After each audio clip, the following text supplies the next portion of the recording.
আসসালামু আলাইকুম, সবাই কেমন আছেন?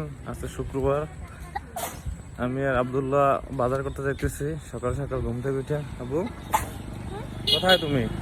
আমি বাজারে যাবো। হ্যাঁ, আমি বাজারে যাবো। কোথায় যাবে কেন? শুক্রবার দেখতে। কি কিনবো বাজার দিয়ে? আমার পছন্দের খাবার কিনবো। পছন্দের খাবার। আর ঠিক আছে, আমরা এখন রিক্সায় উঠবো।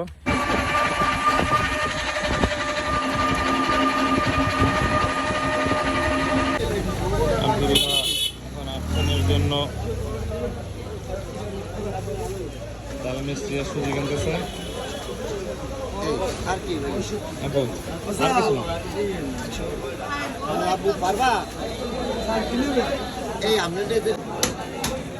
আজকে আমরা বাজারে আসছি আব্দুল্লাহকে নিয়ে। আব্দুল্লাহ ভুড়ি খাবে, গরুর ভুড়ি। আবু, আমরা কি বাজার করছি আজকে? এই, তুমি খুশি? এদিক তাকাও, আমার দিকে তাকাই বলো, তুমি খুশি হয়েছো? আমরা এখন রিক্সা না